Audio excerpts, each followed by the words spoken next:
Una vieja mansión, su biblioteca sellada durante décadas, hasta que un día aparece un libro sin autor, sin registro, y sin ninguna razón para existir. En el interior un trozo de papel quemado, solo una línea, la verdad se encuentra a donde el fuego no puede alcanzar. Es entonces cuando se da cuenta, esto no es solo una historia, es una cara borrada pero nunca olvidada. Fue el último domingo de febrero, cuando la señorita Marple, siempre aficionada a las tradiciones y al ritmo tranquilo de la vida del pueblo, aceptó una invitación al té en el pueblo vecino de Hollingford. Pero no fue el té, ni la compañía, lo que se demoró en su memoria, fue el sonido que llegó justo después de la medianoche. Una sola campana se hizo eco desde la torre de St. Mary Mead, un sonido que no había tocado a esa hora en más de 30 años. No era el momento lo que se enfrió, sino la precisión, una nota solitaria, que parecía saber exactamente cuándo molestar. La señorita Marple, en el silencio de su cabaña, se detuvo, no se levantó, ni habló, simplemente escuchó, sus agujas de tejer, ahora quietas en su regazo, como si esperara que algo más siguiera, pero nada, vino. Por la mañana,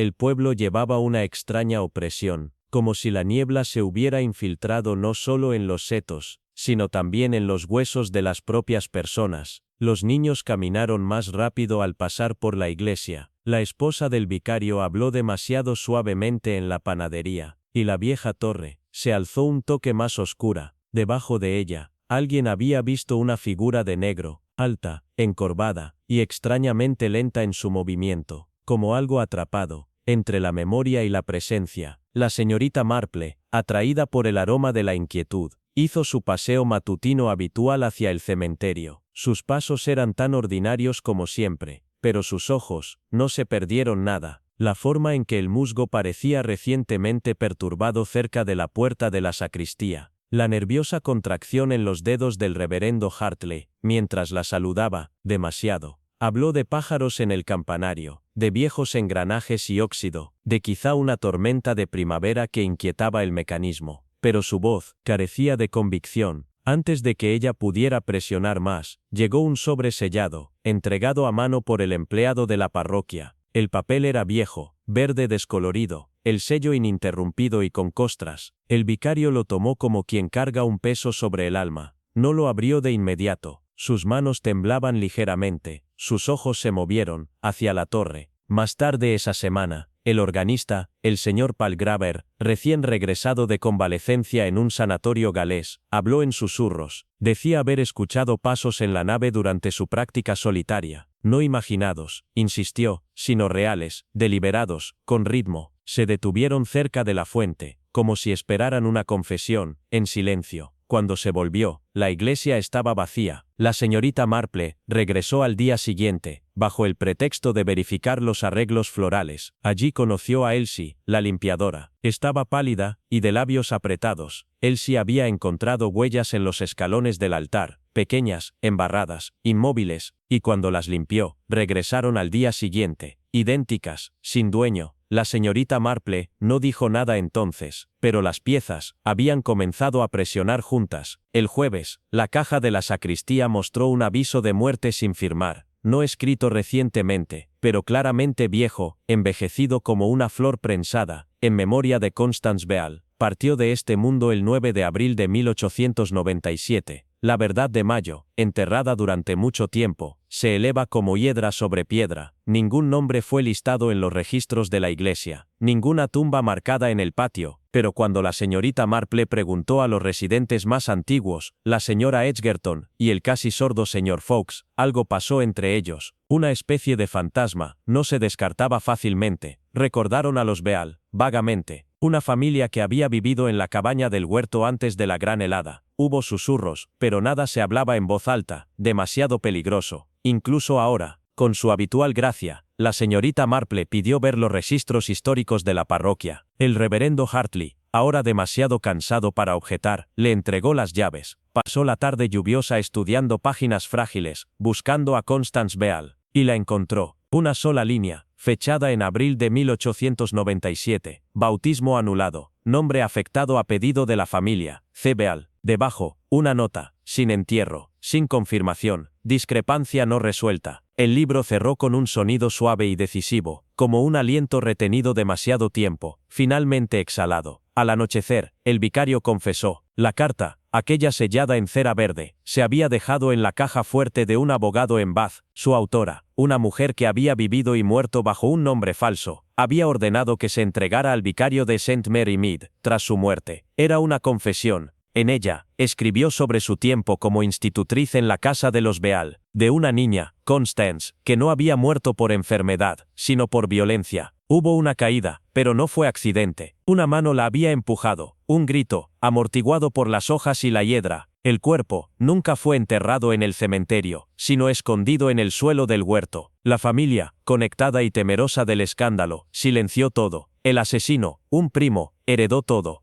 A la mañana siguiente, con la niebla aún suspendida, la señorita Marple caminó con el reverendo Hartley y el señor Calthorpe hacia el huerto. Debajo del peral retorcido, encontraron una depresión en la tierra, sutil vieja. Los agentes, convocados con una urgencia tranquila, desenterraron lo que quedaba: una caja colapsada y podrida, el ataúd de un niño, en su interior un pequeño relicario empañado, con 2 letras, Ciebe. Las últimas páginas de la confesión revelaban que los descendientes del asesino aún vivían cerca, sin saber el legado que dormía bajo su tierra. El crimen no los había seguido, pero el silencio sí. La señorita Marple, en su manera habitual, decidió no hablar con las autoridades sobre castigo, sino sobre recuerdo. Encontró a la única pariente sobreviviente de Constance, una anciana en Dover, que lloró sin vergüenza. Nadie creyó a mi madre, dijo.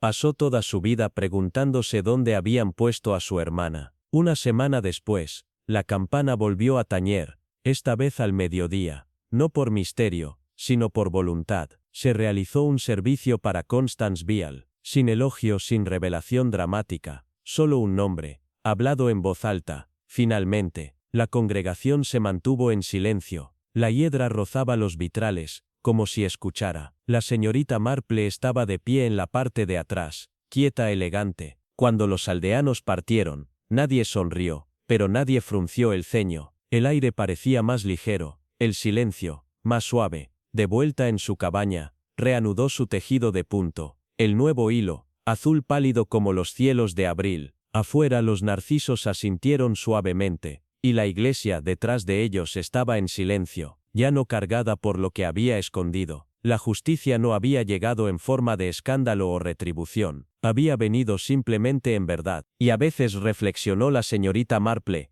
eso es suficiente. El aire sobre la inflamación inferior sostenía el perfume del otoño ya en su fin, humo, tierra húmeda, y el último aliento tembloroso de rosas, rizadas en los bordes. Era un domingo de quietud inusual. Los pájaros se detuvieron en su vuelo. El viento, cuando llegó, lo hizo gentilmente, como incierto de si era bienvenido. La señorita Marple se sentó debajo del viejo tejo, a las afueras de la iglesia de San Lucas. Sus manos enguantadas descansaban, cruzadas en su regazo. Los rostros familiares de la congregación pasaban junto a ella con esa curiosa mezcla de calidez del pueblo y restricción del pueblo. Sin embargo, algo la había preocupado desde la primera nota del servicio. El coro había cantado el salmo de la mañana en perfecta armonía, demasiado perfecta. Había una dulzura en las líneas de soprano, un ascenso y caída de seda, que envió un escalofrío no a través de las orejas, sino por la columna vertebral. No era talento ni entrenamiento. Era otra cosa,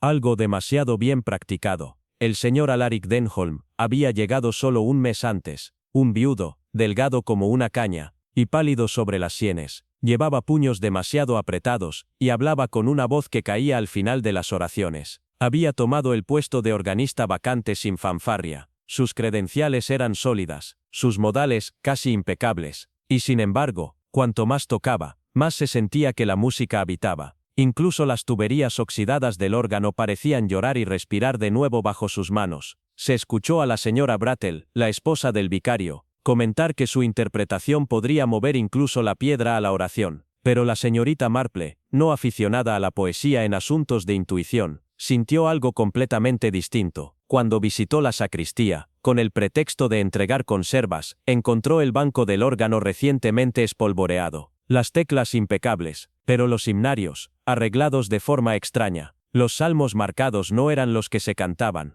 y debajo de un banco, yacía una página arrancada de un diario, manchada débilmente con tinta, y algo más oscuro con aroma a hierro. Fue el lechero quien la encontró, Alice Penworthy, la miembro más antigua del coro, y la única que aún cosía las telas de altar a mano, no había respondido a su puerta. En el interior, la casa no estaba perturbada, salvo una sola taza de té, destrozada junto al hogar. La propia Alice se sentó en su silla, con los ojos abiertos, su boca se separaba, en lo que podría haber sido una canción, o terror. El médico lo declaró natural, insuficiencia cardíaca. A su edad, no es infrecuente, dijo. Sin embargo, la señorita Marple notó la leve sangría alrededor de su garganta, como si un collar hubiera sido retirado, demasiado tarde, o demasiado bien, y había lirios en la mesa. Alice no gustaba de los lirios. Fue durante un almuerzo con el reverendo Hargreaves que la señorita Marple preguntó, en su delicada moda, si la iglesia alguna vez había encuestado sus cimientos. Él parpadeó, luego rió. Oh, señorita Marple, siempre pensando en fugas y maderas. Pero su pregunta perduró. Esa noche, bajo una luna que colgaba como una moneda pulida, regresó a Stenlux, y escuchó, debajo de las tablas del piso de la nave, llegó un sonido, no música, sino respirar, bajo lento, como alguien ensayando algo olvidado. Ella hizo consultas. Los viejos registros de la parroquia, hallados en una caja bajo la biblioteca de la ciudad, revelaron una verdad inquietante. La iglesia original, construida en 1700, después de un escándalo que involucró a su director del coro, un tal Elisha, acusado de blasfemia y locura. Su servicio final terminó con todo el coro envenenado. Los aldeanos reconstruyeron, no nombraron a nadie, y las piedras utilizadas nunca fueron bendecidas. Lo siguiente, la señorita Marple lo recibió por correo, doblado, sin firma, sin dirección de retorno, solo una página de pergamino, en la que se habían presionado palabras, no escritas, como si hubiesen sido inscritas por dedo o por calor. Ella los escucha, pero no hablará. Cantan para mantener el silencio. No tenía sentido, a primera vista, pero la señorita Marple vio los bordes, cantados, no por fuego, por fricción, y en la parte posterior, un sigilo, dibujado en antiguo estilo litúrgico, un símbolo que había visto una vez en un manuscrito en Florencia, denotaba, almas no redimidas. Timothy Bell, de 10 años, era un niño tímido, apenas se le escuchaba. Sin embargo, tras la muerte de Alice, su voz se fortaleció, de forma antinatural. Cantaba las notas altas con una precisión inquietante. Una tarde, salió corriendo del ensayo, gritando. La señorita Marple lo encontró sentado en el verde, agarrando un trozo derretido de vela, y sollozando. No se detendrán, gritó. Todavía están cantando cuando el señor Denholm se va, incluso cuando encierra la puerta. A la señora Bell se le dijo que era estrés, fantasía de niño. Pero la señorita Marple notó la cera. No era común. Estaba salpicada de algo negro. Era el tipo utilizado en ciertos ritos de penitencia, hace siglos, y el joven Timothy tenía marcas de mordida en la muñeca. El señor Denholm fue hallado al pie de las escaleras de la iglesia, su cabeza, girada demasiado bruscamente, sus ojos, fijos al cielo. El agente dictaminó, accidente. Pero nadie pudo explicar por qué los himnarios del coro estaban dispersos, en un círculo perfecto, o por qué sus manos estaban manchadas de ceniza, o por qué, en su palma izquierda, se encontraba un solo pin de coro, perteneciente a Alice Penworthy. La señorita Marple, al visitar el cuerpo, notó que sus puños estaban limpios, demasiado limpios, como si alguien los hubiese reparado después de la muerte. El siguiente servicio en St. Luke's fue sobrio. La señorita Marple asistió en silencio, observando cómo un nuevo organista tomó el banco. La música era simple, imperfecta, real. El hechizo se había roto. Después del servicio, se aventuró una vez más al loft del coro, sola. Allí, debajo de una tabla suelta tras el órgano, los encontró. Las páginas de un salmo, reescritas en una mano temblorosa. Las notas, alteradas, para imitar la estructura armónica del Requiem para los condenados. Una pieza apócrifa, que, se dice, convoca a los que fueron negados la absolución. Y debajo del salmo, una última entrada del diario de Denholm. Querían ser escuchados. Pensé que podría dominarlo. Pero la música es más antigua que la confesión. mayor que la misericordia. El obispo fue convocado, en silencio, sin escándalo. Se realizó un rito privado. Las piedras de la fundación fueron bendecidas por primera vez en 2 siglos. El coro se disolvió. Sus miembros se recuperan del dolor y de los sueños que no se atreven a mencionar en voz alta. Las velas fueron reemplazadas. El órgano, retirado.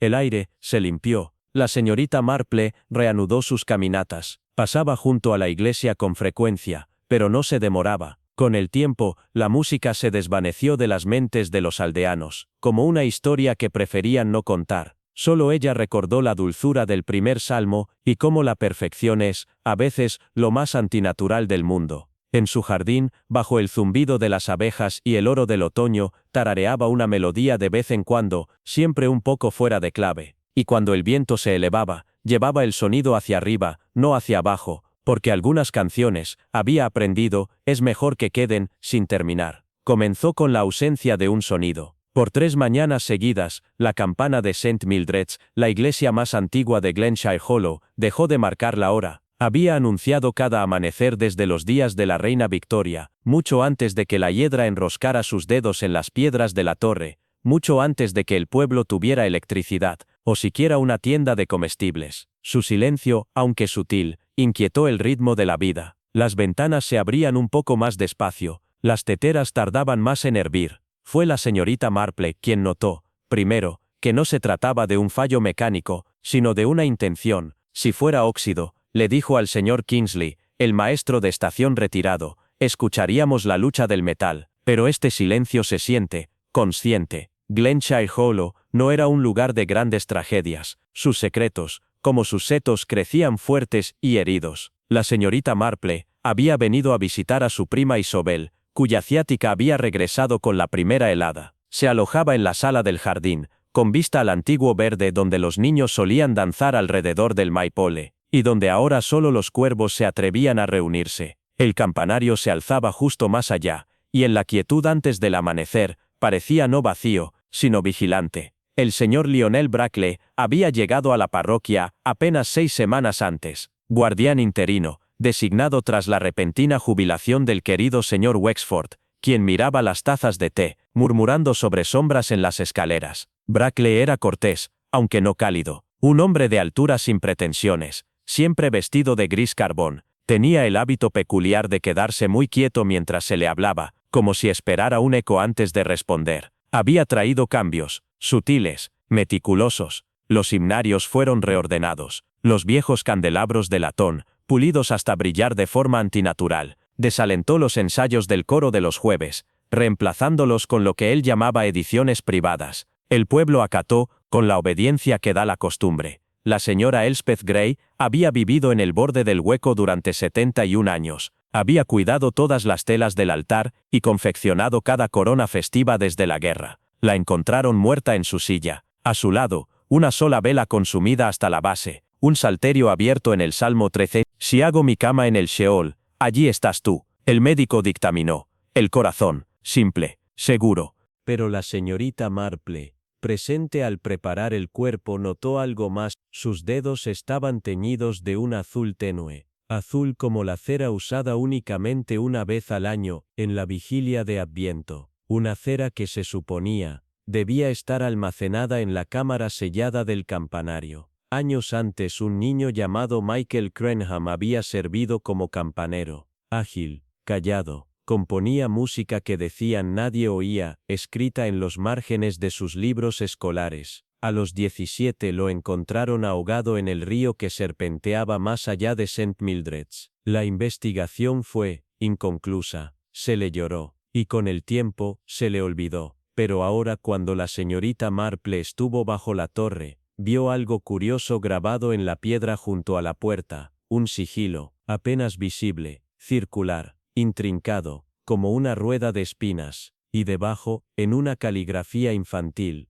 Mem Crenham. Ella esperó. En la 7ª noche se ubicó en el jardín de Isobel justo después de la medianoche. La luna era delgada, un cuchillo de plata en el cielo. A las 2:14 una luz parpadeó en el campanario. No era un fallo eléctrico, se movía, como si alguien caminara con una linterna. Al amanecer regresó, solicitó una llave de la torre, con el pretexto de inspeccionar las palomas. Brackley vaciló. No es seguro para alguien de tu edad, dijo. Tonterías, respondió ella con su leve sonrisa. Él le entregó la llave finalmente, pero su mano temblaba. El campanario olía a piedra húmeda y tiempo. La señorita Marple, su aliento hecho niebla en el frío, ascendió la escalera estrecha. El polvo cubría las vigas grueso, pero la cuerda estaba limpia, recientemente utilizada, y junto al viejo bastidor de la campana halló algo aún más extraño, una hoja de música doblada, sin notas, solo líneas, pentagramas vacíos uno tras otro, salvo una frase escrita en latín al pie. Audient vocem et non respondebunt, escucharán la voz y no responderán. Fue el panadero quien la oyó primero, justo antes del amanecer, 2 días después del hallazgo, un solo toque, nadie más lo escuchó,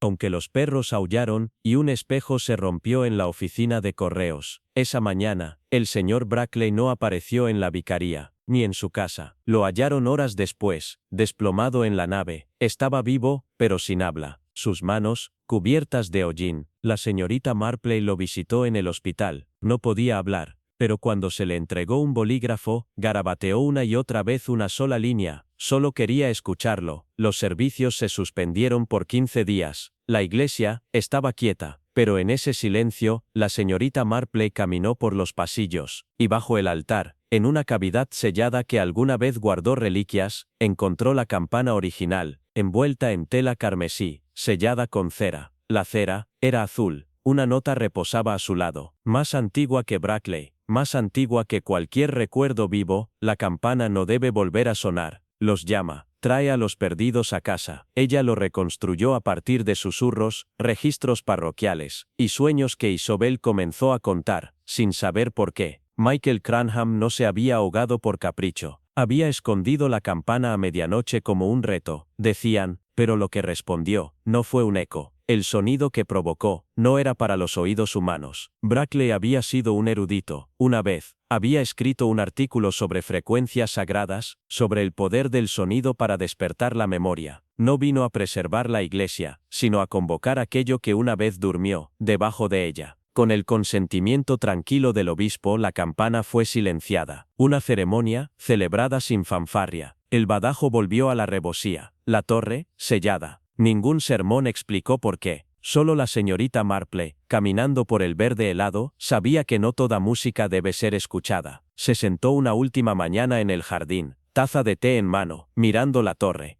No esperó la campana. Escuchó, en cambio, la quietud. Y en esa quietud, escuchó la paz. Porque el silencio, pensó, no siempre es ausencia. A veces, es protección. La niebla llegó antes del amanecer. No era la niebla ordinaria de principios de otoño, sino un velo denso y sofocante que descendió sobre el valle de Ascombe, con una lentitud casi sensible. El pueblo, ubicado como un viejo secreto entre las colinas y el brezo, desapareció pulgada a pulgada, hasta que solo la leve naranja de las lámparas de gas brillaba, como trozos de velas perdidas en cubierta. La señorita Marple, que había venido a quedarse con su amiga Letty Cranley en Orchard House, notó la calidad inusual del silencio. No era pacífico, sino suspendido, como un aliento contenido, y nunca soltado. Esa mañana, el hijo del panadero lo vio primero, una luz parpadeante, más allá del viejo camino de seto que conducía hacia Withy Moor. Nadie caminaba ese sendero, no desde que la mansión de Greysteel fue cerrada y dejada a la hiedra, y a los búhos. Sin embargo, allí estaba, un brillo ámbar, no llama, sino movimiento. La señorita Marple, bebiendo té débil junto a la ventana, vio al niño detenerse, entrecerrar los ojos, y luego correr sin mirar atrás. Ella no se movió, pero sus ojos se estrecharon levemente. Al mediodía, la luz había desaparecido, pero ya había comenzado un rumor, de voces en la niebla, de una campana que no pertenecía, que sonó 3 veces, y luego desapareció en silencio. A la mañana siguiente, la niebla se levantó. La mansión Greysteel ya no parecía vacante. Las puertas delanteras, una vez cerradas por el óxido, colgaban entreabiertas. Humo se arrastraba desde una chimenea, apagada hacía décadas. El pueblo, siempre educado en su curiosidad, susurraba con cautela. La finca había estado en fideicomiso desde 1911, desde que el mayor Aldwin desapareció en una caminata por el páramo, dejando nada más que un sobresellado, dirigido a quien quede. Ahora, una mujer se había instalado, señorita Isadora, vale. Alta, imperiosa, con ojos como el pedernal, y una boca que rara vez sonreía. Afirmaba un parentesco lejano con los Aldwin, aunque nadie podía rastrear su nombre en ninguna rama conocida. Asistió al servicio dominical, sentada con la espalda rígida bajo el vitral de St. Espers, la cabeza, no inclinada en piedad, sino en inspección. La señorita Marple, 3 filas detrás, la miró con atención tranquila. Había algo en esa mujer, medido, como si su presencia no fuera casualidad, sino ensayo. En la tercera noche la sobrina de Lettice Cranley, Rosalind, regresó de la biblioteca de la rectoría con un hallazgo, un libro, encuadernado en cuero verde desvaído, título, Whispers of the Valley, sin autor, sin editorial, solo esta inscripción en la cubierta, para quien recuerda, lo que olvida el silencio. La señorita Marple lo examinó bajo la lámpara de lectura. Cada página contenía viñetas breves, cotilleos, desapariciones, patrones climáticos, sueños extraños, todos centrados en la mansión Greysteel. Un pasaje decía, donde las campanas no pueden tocar, la tierra lleva la cuenta, y algunos, una vez perdidos, solo hablan, a través del suelo.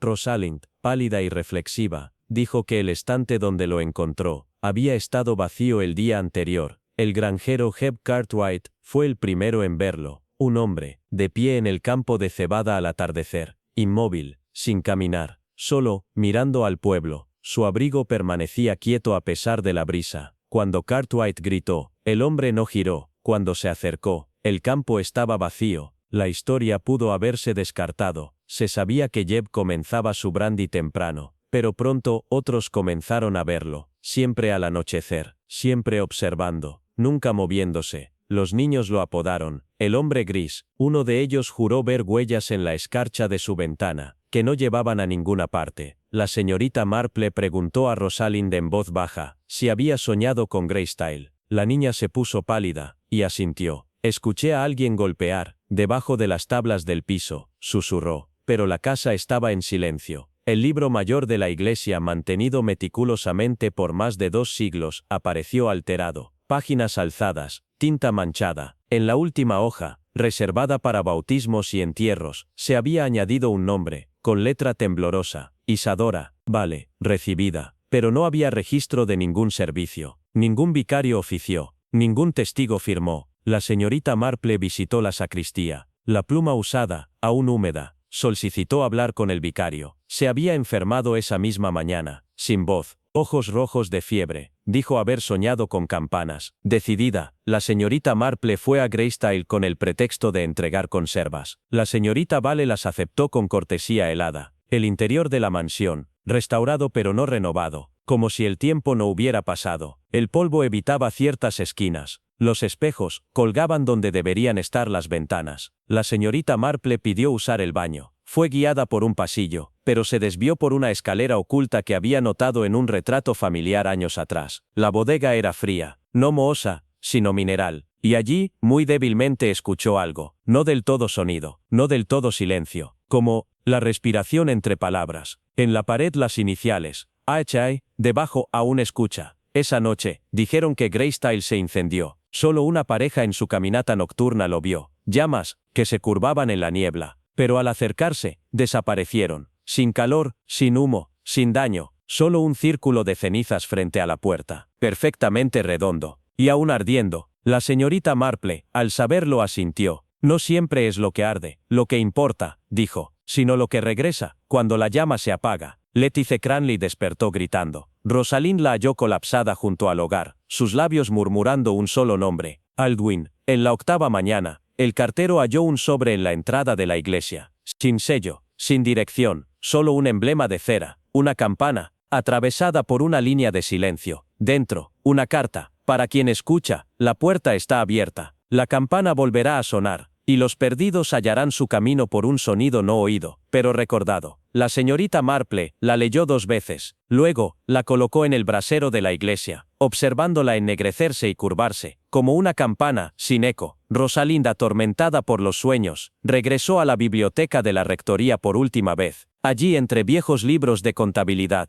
encontró un diario que pertenecía a su abuelo, un excuidador de Greysteel. Hablaba de los experimentos de los Aldwin, en sonido, frecuencias que podrían evocar memoria, incluso dolor. Creían que el trauma, si se hacía audible, podría resolverse, pero algo había salido mal. La campana, diseñada para vibrar justo por debajo del umbral de la audición humana, no había traído la paz. Había despertado el dolor que no murió, solo fue enterrado. Aldwin no había desaparecido en el páramo, sino en una cámara bajo tierra, donde se alojaba la campana. La señorita Marple, al leer el diario, lo cerró suavemente. El duelo, murmuró, no es algo que se convoca, solo se llora. Esa noche, sonó la campana, solo una vez, bajo y lento. Cada animal en el valle aulló, los niños lloraron en sueños. A la mañana siguiente, la señorita Vale fue encontrada en el salón gris, sentada, con las manos dobladas cuidadosamente, mirando al vacío. No volvió a hablar. La campana fue excavada, hurgada en la tierra debajo de la bodega de la mansión, tal como afirmaba el diario. La señorita Marple supervisó el sellado. Fue rota en pedazos, cada uno enterrado por separado, a través del páramo. ¿Se acabó?, preguntó Rosalind. La señorita Marple solo sonrió, débilmente. Algunos silencios se guardan, otros deben ser elegidos. Y cuando el valle volvió a su ritmo habitual, a la niebla, al pan horneado y a las campanas tranquilas, para cosas reales como bodas y funerales, la señorita Marple empacó su bolso por última vez. Su carruaje esperaba. Miró hacia atrás, al verde, donde la niebla se enroscaría como un susurro, y pensó, algunos lugares no olvidan, y algunas historias, como el sonido mismo, no terminan, solo se desvanecen. La lluvia había comenzado en algún momento después de las 3 de la mañana. No era una tormenta, ni siquiera una llovizna que hablara de calidez, sino un hilo de frío fino y constante que cosía al pueblo de Halverton en silencio. La señorita Marple, que se alojaba en Heatherbank Cottage, como invitada de su vieja amiga Clara Elrich, había estado despierta desde el primer giro del viento. Algunos recuerdos, como ciertos dolores, no requieren despertadores, y ella había sabido, incluso antes del crujido en la escalera o el timbre que sonó demasiado pronto, que algo en Halverton se había movido contra su naturaleza. A las 7 en punto el antiguo reloj en la plaza del pueblo tocó 8, un error tal vez, pero en Halverton, donde el tiempo era sagrado y se vivía por campanas, tal error no se tomaba a la ligera. Para el desayuno, los susurros ya habían comenzado. La señorita Marple, con cuchara de mermelada sobre la tostada, escuchó sin parecer hacerlo, mientras Clara explicaba que el relojero, el señor Pellington, había sido encontrado de pie, junto al mecanismo, mudo, empapado hasta el hueso, y completamente inconsciente de la hora. Dicen que fue encontrado simplemente parado allí, dijo Clara, como si esperara ser terminado. La señorita Marple no dijo nada, pero sus ojos permanecieron en el charco de agua dejado por el paraguas, y el débil aroma metálico de algo largo sellado. La finca al borde de Halverton, conocida simplemente como Ivy House, había estado vacía casi 2 décadas. Ahogada en vides y desprecio, se había convertido en una reliquia para los juegos de los niños y para las historias que solo las mujeres mayores susurraban durante las horas de costura. Pero ahora, sus puertas estaban abiertas, el sendero barrido, las ventanas encendidas desde adentro.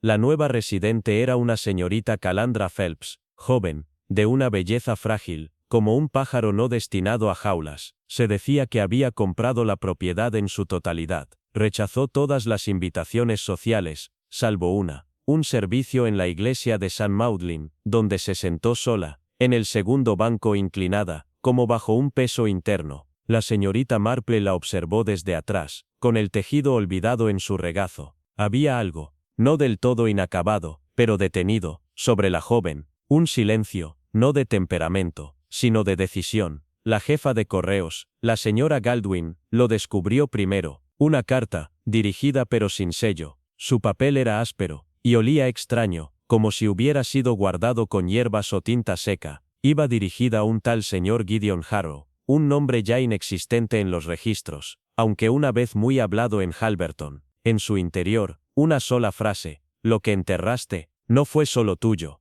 La señorita Marple, tras oír del incidente por Clara, quien lo había sabido de la esposa del tendero, se dirigió a la oficina de correos con su compostura habitual. Pidió, suavemente, ver la carta. La señora Galdwin dudó, luego se la entregó, cruzando los brazos como una puerta cerrada. Huele a salvia, y atormenta, murmuró. La señorita Marple no dijo nada, pero mientras leía la letra temblorosa, sus dedos temblaron también. Una semana después, durante una colecta caritativa en el ático de la sacristía, se descubrió una vieja pintura al óleo, cubierta de hollín, pero preservada por su propia oscuridad.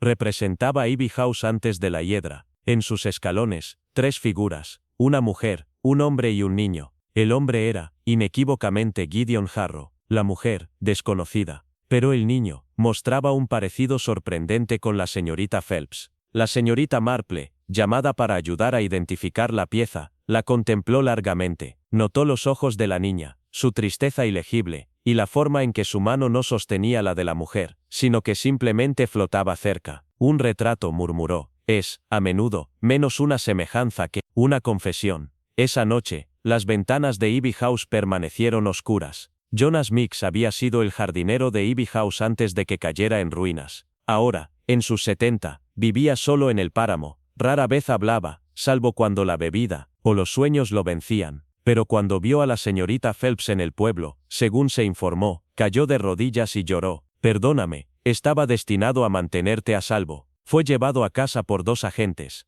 y la señorita Marple, que pasaba a dejar mermelada, lo visitó más tarde esa tarde. Lo encontró sentado en su silla, con las manos temblorosas y los ojos rojos. Ella no sabe, murmuró. En realidad no, recuerda en los sueños, pero no en las partes de vigilia. ¿A qué se refería con mantenerla a salvo?, preguntó la señorita Marple, suavemente. Pero Jonas solo lloró. Clara lo había encontrado en el ático. Una pequeña caja de música, de color jade, con una cresta desconocida, una espiral de hiedra, superpuesta con una lágrima. La caja de música se activó una vez, y tocó algo inquietante. No una canción de cuna, no un himno, pero no volvió a sonar la segunda noche. La señorita Marple, escuchando desde su habitación, contó las notas, luego la pausa, y de nuevo, exactamente el mismo patrón, como si no fuera una melodía, sino un mensaje. Al día siguiente, se la llevó al vicario, que había conocido a los Harrow. Se puso pálido. Es su canción, dijo. La canción de cuna que la señora Harrow cantaba antes. ¿Antes de qué?, preguntó ella. Pero él no quiso decirlo. Las fuertes lluvias desenterraron más que gusanos en el cementerio. Debajo del antiguo árbol de espino, partido por un rayo hace décadas, habían aparecido huesos, pequeños, y extrañamente dispuestos, como si hubiesen sido colocados deliberadamente. Ningún niño había sido enterrado allí oficialmente. Los registros estaban limpios. El vicario tartamudeó, el forense murmuró, pero la señorita Marple pidió un solo día. Lo pasó caminando, desde Ivy House hasta el espino, desde el retrato hasta las pinceladas de la pintura, desde la caja de música hasta los susurros del jardinero. Esa noche, visitó a la señorita Phelps. La conversación fue breve. ¿Sueñas con un árbol?, preguntó ella. La señorita Phelps no respondió, pero sus ojos se llenaron de lágrimas. El espejo en el salón de Ivy House había estado cubierto hasta esa semana. La señorita Phelps retiró la sábana. No era reflectante, sino distorsionado, como si el tiempo mismo se hubiera doblado en su cristal. La señorita Marple se paró frente a él, con el tejido en su regazo. A veces, dijo suavemente, lo que cubrimos no es para esconderlo de los demás, sino de nosotros mismos. Y la señorita Phelps, mirando las profundidades deformadas, susurró, «La veo. ¿Tu madre?». Un asentimiento.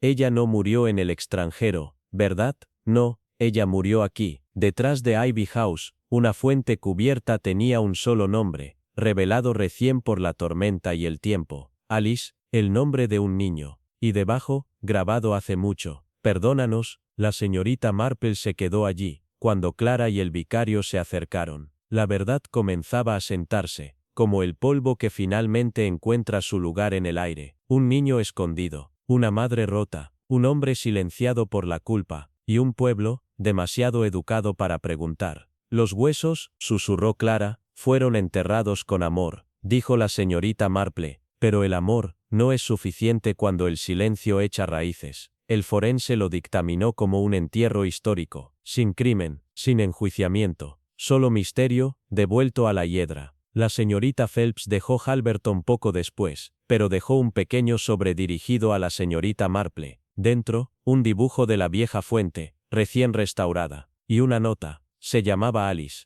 Le gustaba la lluvia. La señorita Marple lo colocó entre las páginas de su salterio, no como evidencia, sino como recuerdo, y por las noches mientras el viento agitaba la hiedra contra la piedra, se detenía junto al hogar y decía suavemente: hay cosas que deben decirse, o se dirán solas. El pueblo de Fermée rara vez soñaba con truenos. Era un lugar de lluvias suaves, piedras cubiertas de musgo, y torres de campanas marcando el paso del tiempo con la previsibilidad de los latidos del corazón. Pero en la noche del día 13, justo después de la medianoche, un grito, distinto a cualquier otro, rompió la quietud. Un sonido agudo y fugaz, ni humano, ni del todo natural. Cada perro se agitó, cada cortina se contrajo. La señorita Marple, que había venido a Fermére por una tranquila invitación de su sobrina Lydia, se sentó en la habitación de invitados de Chisleywood Grange, sus ojos adaptándose a la oscuridad.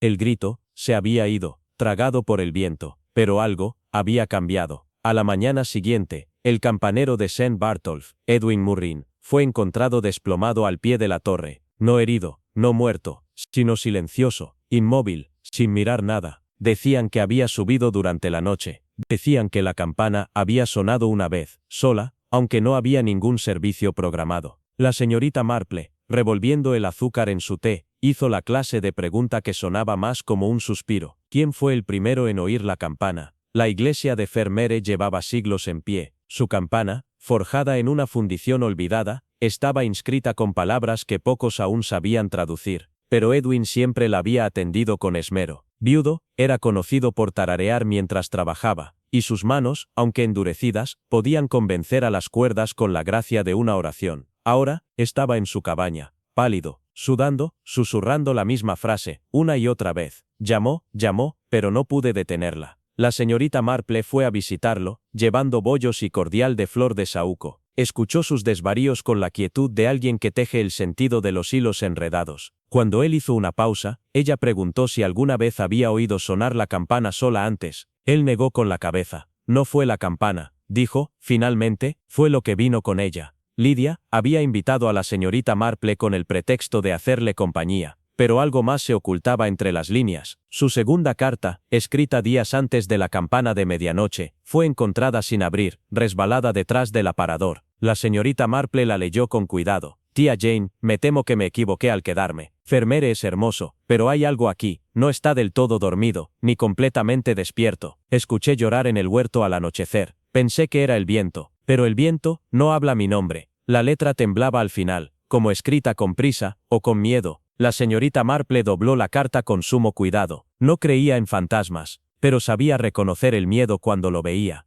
Había una mujer, alguna vez conocida en Fermére, como la viuda Hensley. No la habían visto en muchos años. Muchos creían que había muerto. Pero una niña, Thomas, afirmaba haberla visto bajo el manzano, tarareando para sí misma, y esparciendo pétalos sobre la hierba. Su madre la regañó por mentir. Pero la señorita Marple le preguntó, ¿dónde estaba exactamente ese manzano? Esa noche caminó hasta allí. El huerto estaba en silencio, el aire cargado de fruta madura y secretos. Y bajo el árbol más antiguo, encontró algo fuera de lugar, un pequeño pañuelo, bordado con la letra E, y un aroma que no pertenecía a la tierra. Chisleywood Grange era una casa antigua, del tipo que murmura para sí misma por la noche. Lydia decía que eran los quejidos del tiempo, pero la señorita Marple notó que esos sonidos siempre comenzaban a la misma hora, justo después de las 3. Una noche, siguió el sonido, sus zapatillas deslizaban en silencio sobre la madera. En la puerta de la sala de música, se detuvo. Dentro las teclas del piano se movían, no salvajemente, sino como si fueran empujadas por dedos dudosos. Una canción de cuna, fracturada por el tiempo. Lydia entró momentos después, pálida, sin aliento. Tía Jane, no sabía que alguien más la escuchaba. ¿Has abierto el piano últimamente? Nunca. La llave desapareció hace meses. La señorita Marple no respondió, pero en sus ojos, ya se tejía el cálculo. El ático de Chisleywood rara vez era visitado. El polvo yacía espeso, pero no intacto. Detrás de un baúl de ropa de cama antigua, la señorita Marple encontró una fotografía, sepia, 3 mujeres, en atuendo de luto.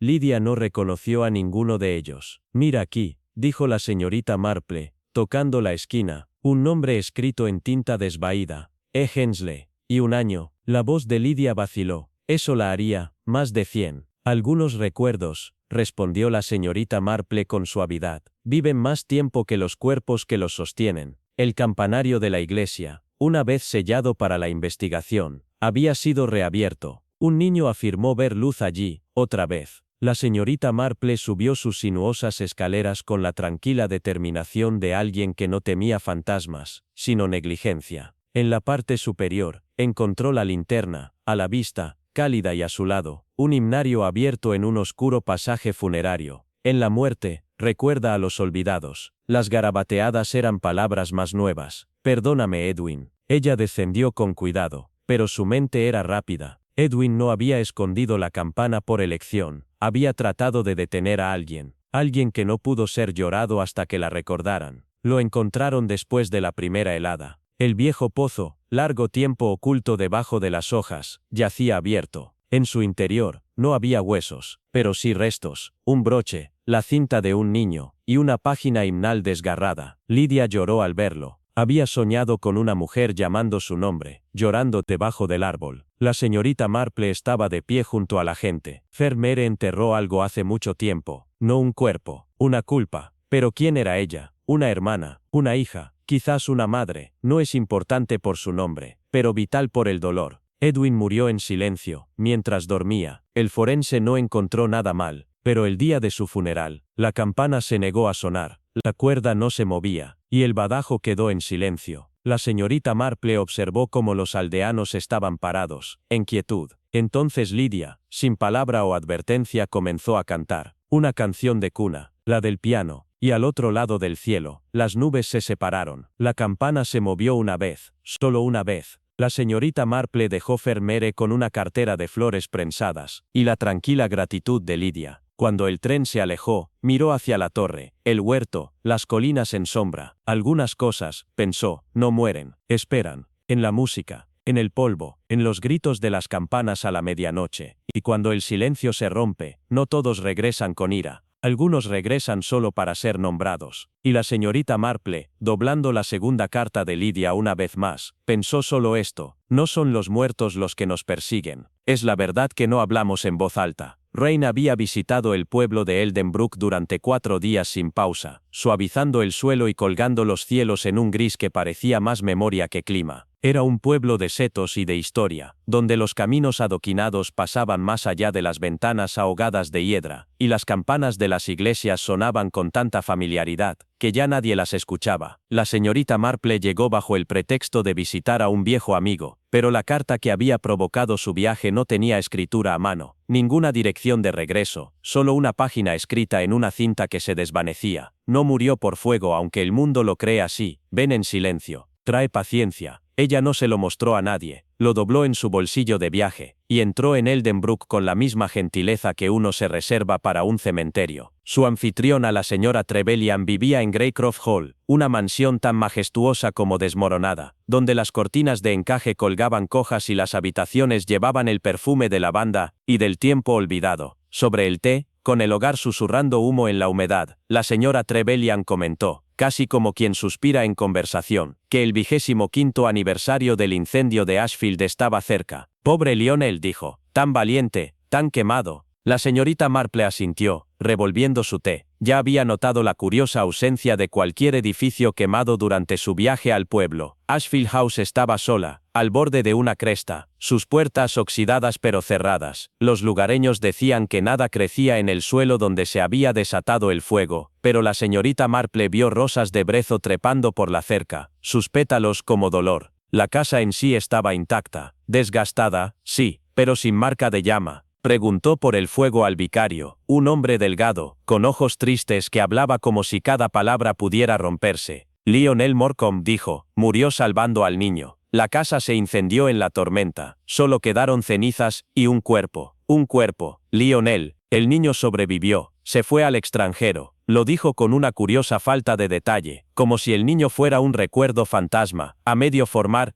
y descartado hace mucho. Pero la señorita Marple no olvidaba tales ausencias. Preguntó por la familia de Lionel. Solo quedaba una, Edith Morecambe, hermana. Reclusa, no había sido vista en público desde hacía 12 años. Fue la criada de la señora Trevelyan quien mencionó la ventana. Daba al páramo y, según recordaban, siempre estaba cortada, incluso al amanecer. A veces habla a través de ella, susurró la criada. Por la noche, como alguien que escucha, de nuevo. La señorita Marple preguntó si podía dar un paseo hacia Ashfield. La criada palideció. No entrarás, pero podría ser vista. Llegó a la finca al anochecer. El ala oeste, más oscura que el resto, se cernía sobre matorrales de espino y cenizas. Y en la ventana más alta, vio el parpadeo de una vela, aunque ninguna sombra cruzó detrás de ella. Un momento después, la cortina se levantó. La cara pálida de una mujer apareció, inmóvil. La señorita Marple no saludó. Se mantuvo de pie hasta que la cortina volvió a caer. Lo llamaban Adrian Cole, un pintor tranquilo, que vivía junto al lago y capturaba la niebla más convincentemente que el cielo. La señorita Marple lo encontró detrás de un caballete, suspendido. «Estuviste aquí durante el fuego». «Pinté las ruinas», respondió, sin girar. «Pero la casa sigue en pie». Él dejó el pincel. «No en la pintura». Ella examinó su último lienzo. Un niño de pie frente a Ashfield, descalzo, empapado. El fuego detrás de él se enfurecía, pero sus ojos miraban hacia adentro. ¿Quién era él? Dijeron que no era hijo de nadie, y pérdida de todos. La señorita Marple no necesitaba que le dijeran que este era el niño que sobrevivió. Estudió su rostro en silencio. Lo volvería a ver. Se requirió algo de esfuerzo, y una nota de persuasión escrita con tinta cuidadosa. Pero la señorita Marple finalmente recibió una audiencia con Edith Morcombe. El salón de dibujo donde la recibió estaba sellado como una tumba, y sin embargo el aire estaba lleno de agua de rosa, y algo más débil debajo, el aroma de lana quemada. Edith era vieja, más que sus años, con una quietud que no era paz, sino parálisis. Desea preguntar sobre Lionel, deseo preguntar sobre la verdad. Murió salvando al niño. Esa es verdad suficiente. La verdad que arde deja humo, pero no huelo a fuego en esta historia. Una cosa delgada, y sin alegría. Él murió, repitió, y algo más vivió. La señorita Marple visitó la biblioteca. El polvo yacía grueso, pero no intacto. Ella examinó los documentos de la aldea para 1899, el año del incendio. El artículo fue breve. Un nombre fue redactado en tinta. Otro, nunca mencionado. Ella solicitó registros de nacimiento. No había un niño registrado en los Morcombe, pero hubo una muerte, enterrada en un margen Thomas Blight, de 9 años. Ninguna familia en la lista. No se registra el entierro, y sin embargo, su nombre susurraba a través de los huecos en cada conversación local. Ella regresó al lago. Adrian se había ido, pero su cuaderno de bocetos permanecía. En el interior, un estudio de la cara de Lionel, cubierta de cenizas, y a su lado, una imagen espejo del niño. No envejecido, no alterado, idéntico. Ella giró la página, un boceto de la ventana oeste, una mujer detrás de esta, y debajo del dibujo, una sola palabra, observador. La señorita Marple se sentó con la Sara Trevelyan esa noche. «¿Lionel tenía un hijo?», preguntó suavemente. La mujer dudó. «Un niño, sí,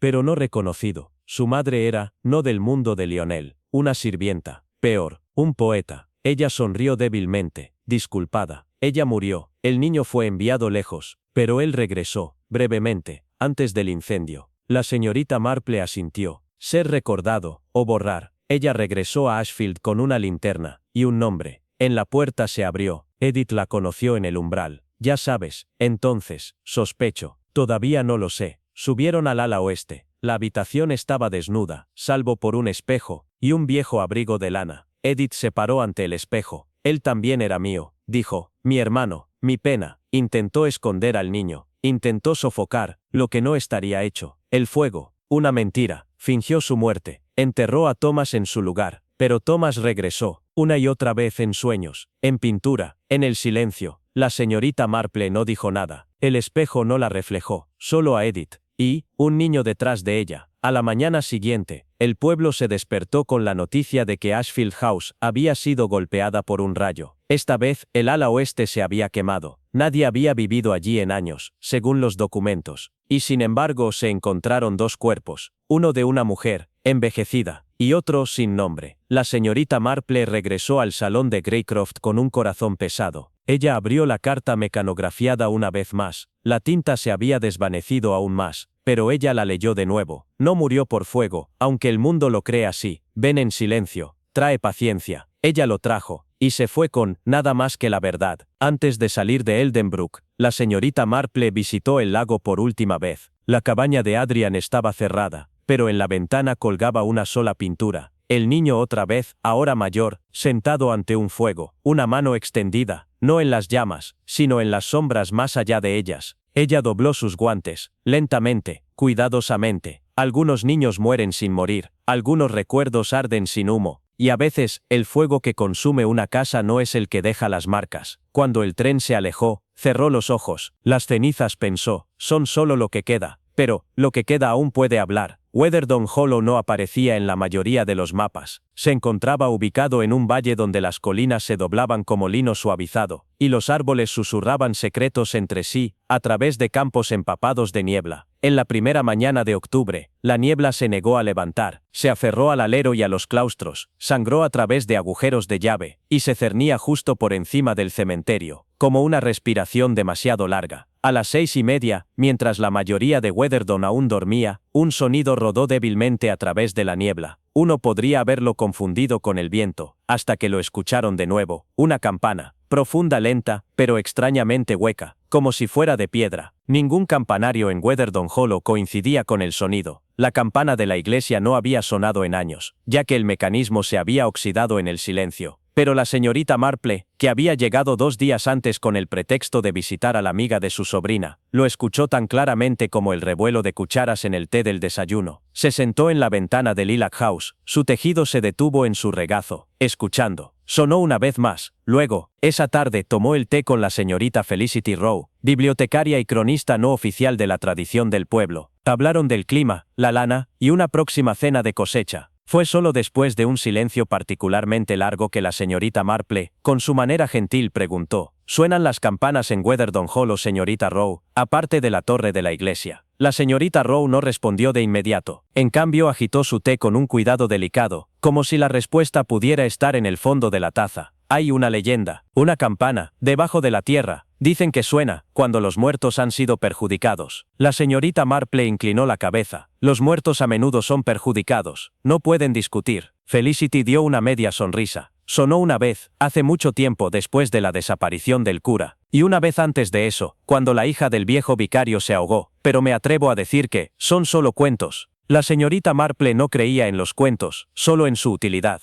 La rectoría de Weatherdown se mantenía ligeramente apartada del resto del pueblo, sus jardines invadidos por laurel y tejo. Detrás de la estructura la señorita Marple encontró algo inusual, un jardín claramente atendido una vez, pero sin sendero que condujera a él, solo hierba y musgo. En su centro se encontraba una columna de piedra hasta la cintura, sin marcar, pero con una campana tallada en un lado. Una campana real estaba ausente, aunque uno podía imaginar que colgaba allí una vez. La señorita Marple cepilló sus dedos enguantados a lo largo de la talla. Debajo de su toque, un ligero hueco, una bisagra, inteligentemente disfrazada, se abrió para revelar una cavidad, lo suficientemente grande para un pequeño libro, o un diario. Estaba vacío. Se giró para encontrar a una niña mirándola, pálida, leve, con ojos demasiado viejos para su rostro. No deberías estar aquí, dijo. Lo enterraron allí. La campana, que no debería sonar.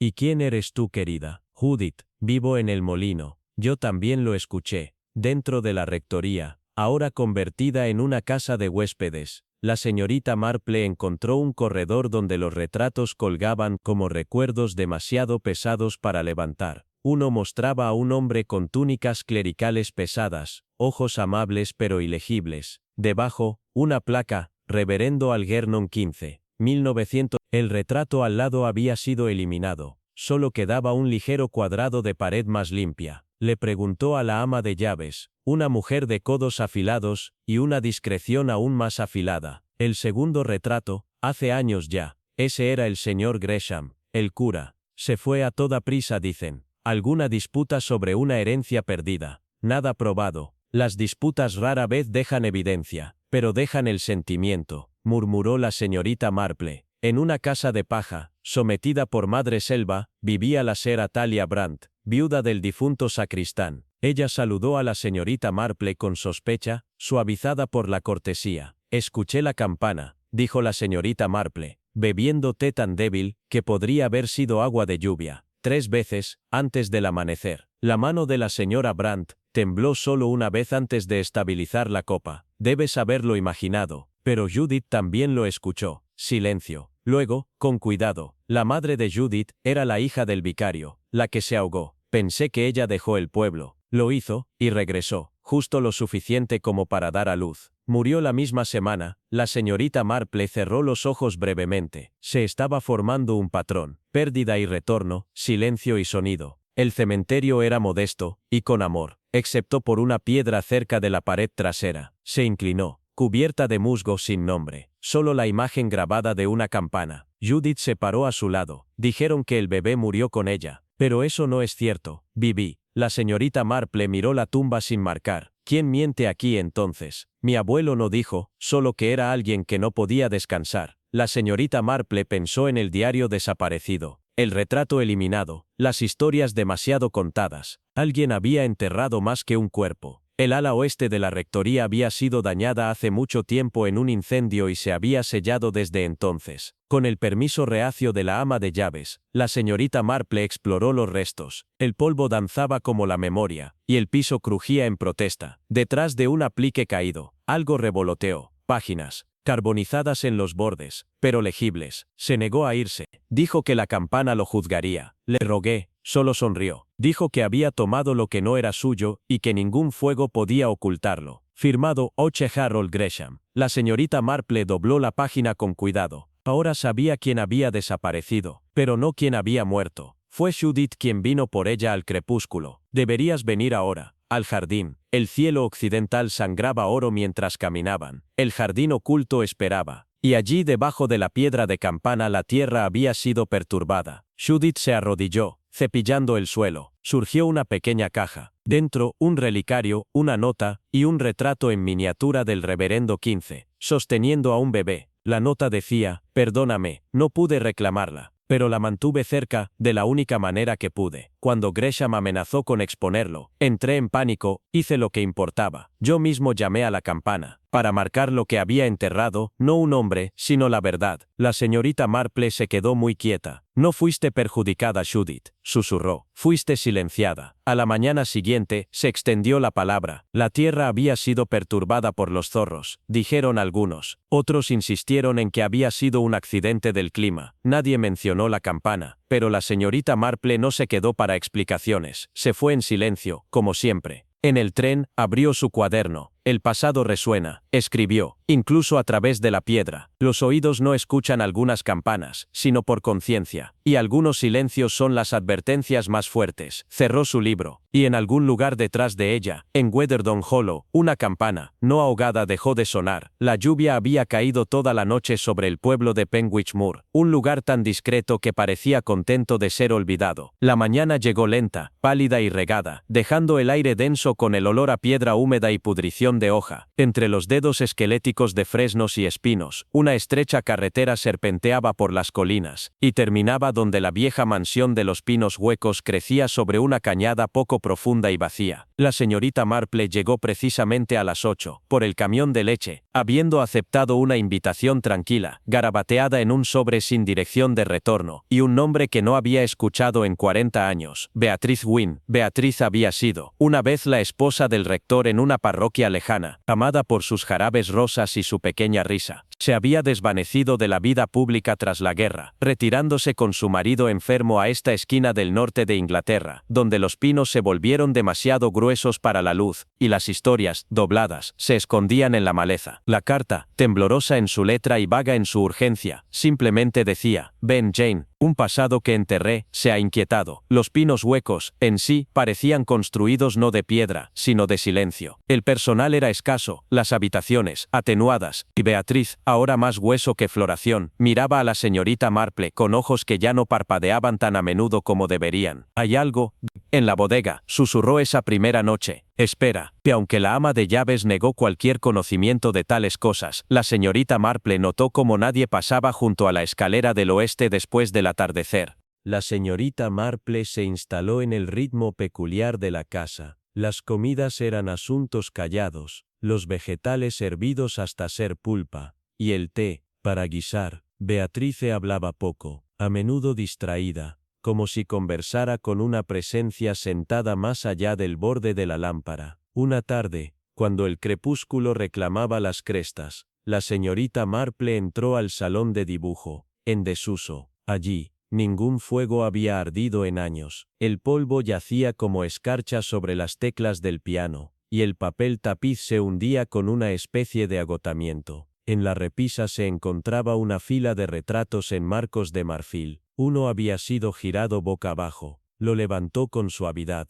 La fotografía mostraba a un joven en uniforme, atractivo, pero sin sonreír. Sus ojos parecían inseguros de mirar hacia el futuro, o hacia el pasado. En la parte posterior escrita en esa misma mano temblorosa, Julián, el hijo de Beatrice, pero su nombre no había sido mencionado en la carta. Tampoco por labios de nadie. Detrás de la mansión se extendía un jardín que en otro tiempo pudo haber sido hermoso. Ahora yacía enterrado bajo agujas caídas, sus senderos rotos por la raíz y la negligencia. La señorita Marple deambuló lentamente, su bastón hundiéndose en el mantillo. Cerca de la pared sur, bajo un parche de hiedra sin sol, descubrió algo extraño, un banco de piedra, hecho añicos en el centro, y debajo el suelo, curiosamente suelto. Lo presionó con su bota. Un sonido hueco. Al regresar más tarde, con una llana prestada del jardinero reacio, desenterró una pequeña caja de madera. Dentro, un paquete de violetas secas, el dibujo de una casa hecho por un niño, con humo rizado saliendo de su chimenea, y una carta, sin abrir. El sello llevaba la cresta de un tribunal militar. La señorita Marple no la abrió. Aún no. Primero, se debe permitir que algunos silencios respiren. Fue Beatrice quien lo mencionó, con un leve temblor en los labios. La habitación en la cima nunca fue mía, ni siquiera cuando la casa lo era. La señorita Marple subió las escaleras a la mañana siguiente. La puerta del ático tenía 3 cerraduras, una moderna, 2 antiguas. Con la protesta del jardinero, y una llave maestra prestada, obtuvo entrada. La habitación estaba fría, no por el aire, sino por la memoria. No había sido perturbada en décadas. Una cuna ocupaba la esquina, intacta desde la guerra, estantes bordeados de libros para niños, un conjunto de soldados de madera, alineados en filas sobre el suelo, en la pared, con una letra inequívocamente infantil, Julian y Peter, hermanos para siempre. Peter, la señorita Marple volvió a mirar la cuna, 2 mantas, 2 almohadas, pero solo una fotografía abajo. La Sera Elwell había servido a los Wins desde Tenía el cansancio del largo servicio, pero sus ojos guardaban una tormenta. Cuando se le enfrentó, se dobló casi con ternura. Había 2 de ellos, dijo, gemelos, pero Peter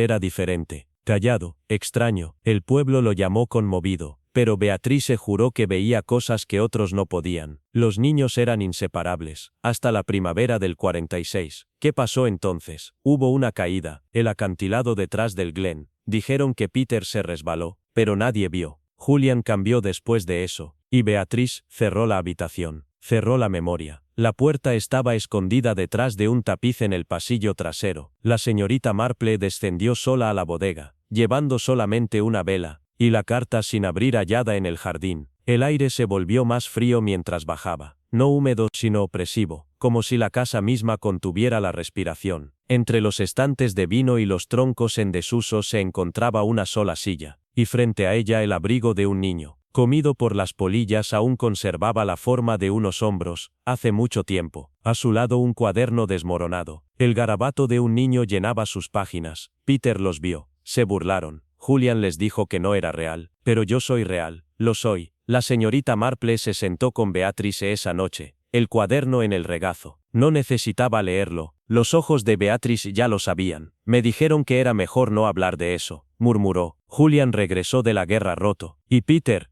siempre había asustado a la gente. No porque fuera cruel, sino porque veía demasiado. Y Julian, creo que hizo lo que pensaba que era correcto. En ese momento, quizás, incluso creyó que Peter no era real. que su hermano había sido una fiebre de dolor. Pero tú lo sabías. Beatriz asintió, despacio. Solía dejarme cosas en la almohada, incluso después. La carta del tribunal estaba dirigida a Beatriz, fechada en agosto de 1947. Afirmaba que Julian Wynne, teniente, había sido declarado mentalmente no apto para continuar en servicio. Sus informes sobre un hermano que murió 2 veces habían sido observados con creciente preocupación. Hablaba de conversaciones en habitaciones vacías, de discusiones en jardines sin luna. La línea final congeló el aire. El sujeto insiste en que la muerte de Peter Wynne ocurrió en 1942, aunque los registros muestran que no existió tal persona. Esa noche Beatriz subió las escaleras del ático junto a la señorita Marple. Permanecieron en silencio ante la cuna, ante los soldados de juguete, ante la pared donde los niños habían escrito sus nombres, desafiando el olvido del tiempo. Beatriz colocó las violetas sobre la manta. Ya ves, susurró, Peter era real, incluso si el mundo decidió lo contrario. La señorita Marple dejó los pinos huecos tan silenciosamente como había llegado. Envió la carta del tribunal por correo a un abogado en Londres y llevó el cuaderno del niño en su bolso. En el tren rumbo al sur escribió: la tragedia de las cosas olvidadas no es que estén perdidas, sino que alguna vez se pensaron indignas de ser recordadas. Detrás de ella, en las colinas de Penwich Moor, entre la neblina, una habitación cerrada por fin se había abierto, y aunque nadie volvería a verla, en algún lugar de esa casa, un niño con violetas en la mano, ya no esperaba. No era la época del año para los visitantes en St. Millicent.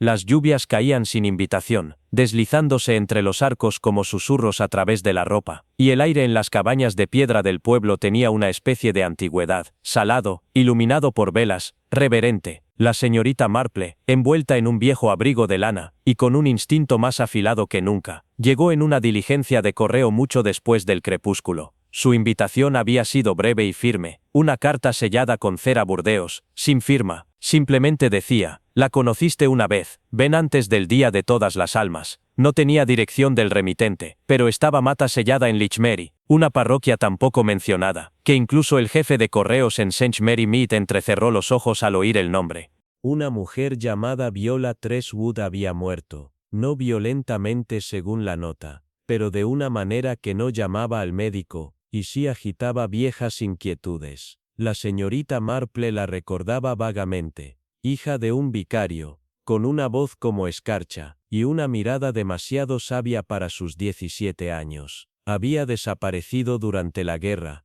y resurgido como una reclusa en Lichmere, presidiendo sola sobre la vieja rectoría de St. Millicent, como una reina que había sobrevivido a todos sus súbditos. La rectoría se alzaba al borde del cementerio, rodeada de tejos que no arrojaban ni hoja, ni luz. El campanario de la iglesia adyacente había sido silenciado hacía tiempo. Sus cuerdas ahora alimentaban a ratones y arañas. Una mujer delgada, vestida de negro viudez, la Shra Garvey, abrió la puerta con más resignación que bienvenida. La esperaban, dijo, y condujo a la señorita Marple por un pasillo que olía a himnarios húmedos y lavanda podrida. Viola había sido encontrada 3 días antes, sentada frente a un espejo, con las manos dobladas, como si asistiera a su propio sermón. No había señales de violencia, pero tampoco había señales de paz. La policía fue y vino con la misma indiferencia que el viento que rozaba las vigas, pero en el pueblo, en el silencio entre tazas de té y velas, se susurraba que los ojos de Viola, incluso en la muerte, se habían negado a cerrarse. La señorita Marple, fiel a su hábito de notar lo que otros pasaban por alto, pidió ver la bodega. La Shra Garvey parpadeó, luego accedió, bajó las escaleras torcidas, su bastón marcando el tiempo como el tic de un reloj invisible. Allí, entre botellas de vino y vestimentas eclesiásticas desechadas, encontró un retrato. Viola, mucho más joven, pintada en aceites ahora amarillentos por la humedad.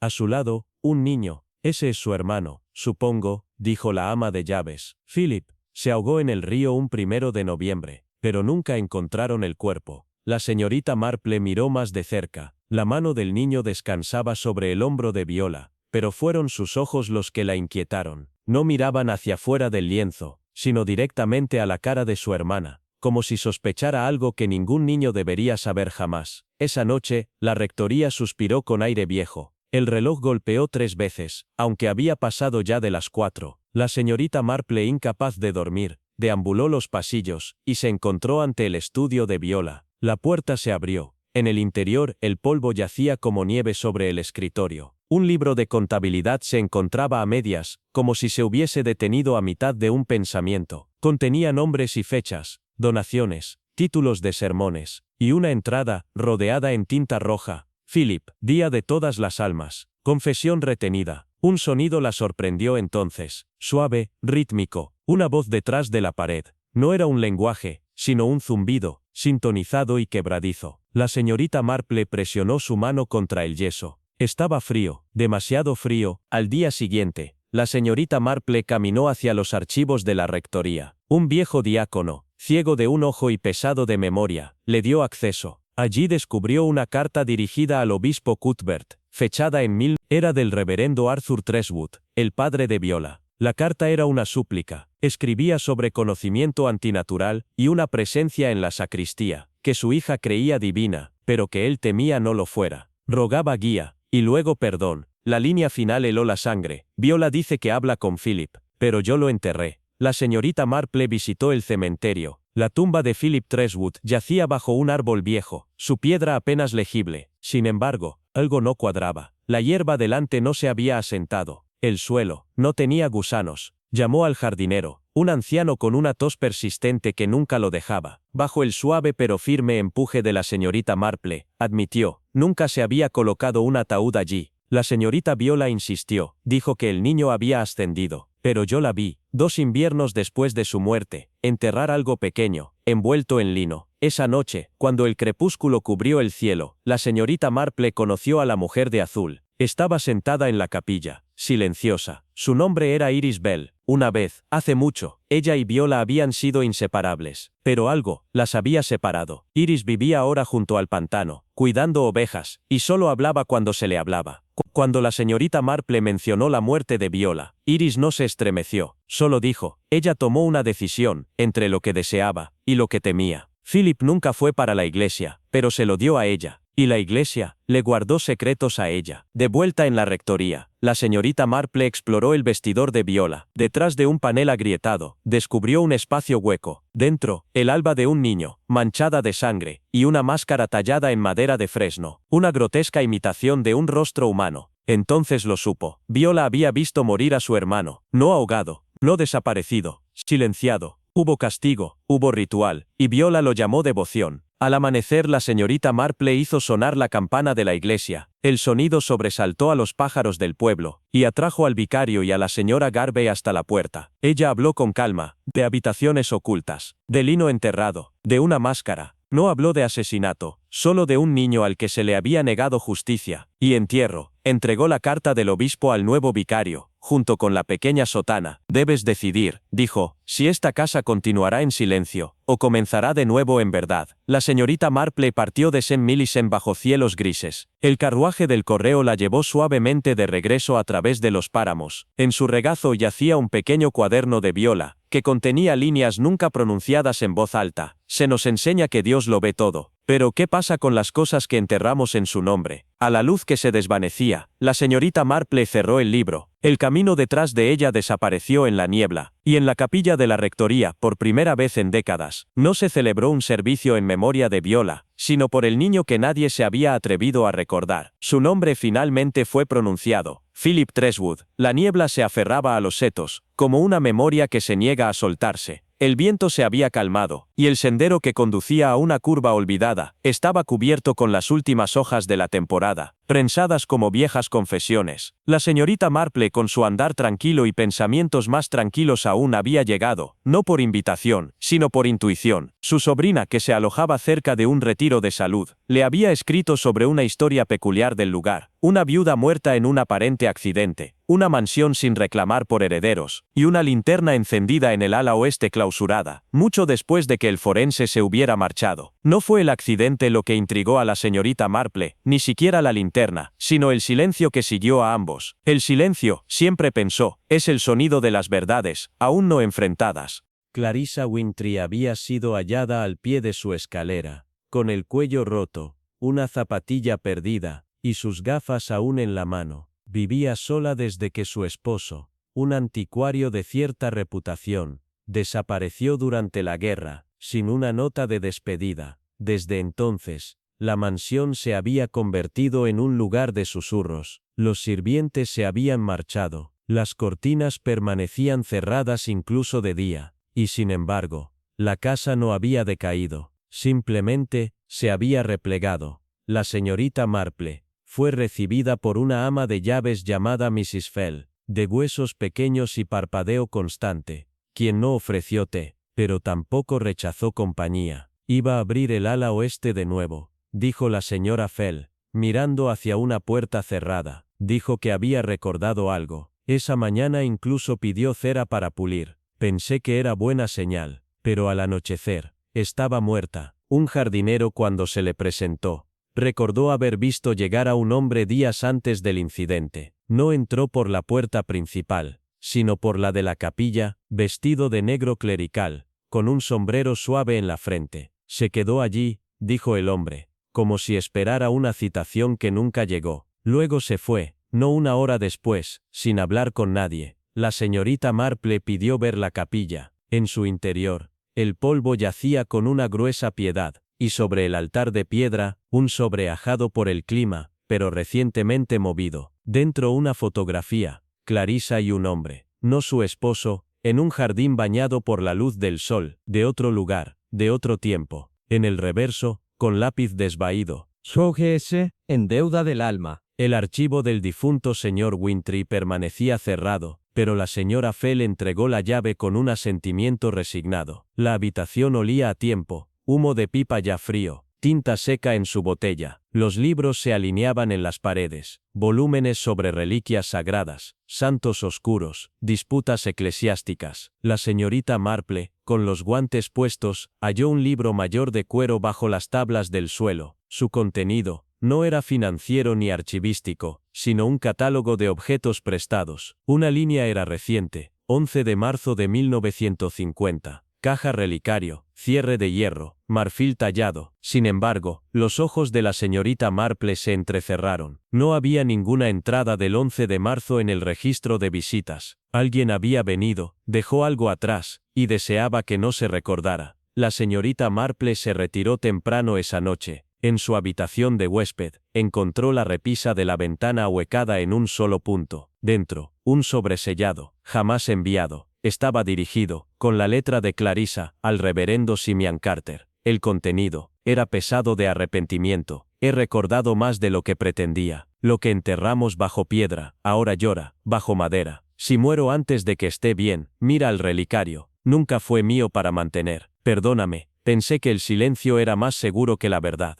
La carta no tenía fecha, pero la tinta era fresca. No se había quedado allí mucho. El reverendo Simeon Carter fue encontrado en la parroquia junto al mar, en la boca de St. Blythe, donde servía a una congregación cada vez menor, y vivía solo en la rectoría. Dio la bienvenida a la señorita Marple con una gracia cansada, y ofreció un té débil. Ella le mostró la carta. Sus ojos se nublaron con algo que podría haber sido tristeza. Ella lo guardó, dijo suavemente. Pensé que lo había quemado. Habló de un tiempo durante la guerra, cuando él y Clarisa, ambos viudos, de diferentes maneras, descubrieron una reliquia que se creía perdida desde la Reforma, un relicario que no contenía restos santos, sino una carta, escrita por un monje hereje. Era una misiva que cuestionaba la naturaleza de la absolución, y acusaba a un cardenal de asesinato, algo peligroso. Ella lo tomó, susurró Simeon, para mantenerlo a salvo. O eso dijo, pero la cambió. La señorita Marple regresó a un pliegue de marchitamiento, debajo de un cielo hinchado con lluvia. Pidió estar sola en el ala oeste. Era pesado de polvo, ahogado por la cortina, pero se sentía por instinto. En la vieja guardería, debajo de la piedra del hogar, su bastón golpeó algo hueco. Levantándolo, reveló una pequeña caja de hierro con un cierre de marfil. En el interior, nada sagrado, solo un pergamino, entintado en una mano frenética y de bucles. Lo leyó una vez, luego 2 veces. No era locura, sino memoria. Un monje, torturado en silencio, registrando los crímenes de una iglesia, que no podía escapar. Una confesión sellada en la historia, perdida por las llamas, pero rescatada por Clarisa, en un momento en que la verdad aún podía arder. Ella lo había guardado, lo ocultó, lo protegió, hasta que alguien se enteró. Fue la señora Fell quien confesó, no con palabras, sino en el sueño. La señorita Marple la escuchó llorar en el salón de los sirvientes, repitiendo un solo nombre, Joseph. En el desayuno, pálida y temblorosa, la ama de llaves se quebró. Su hermano, un jardinero vuelto vagabundo, había sido el hombre en la capilla. Clarissa había amenazado con exponer algo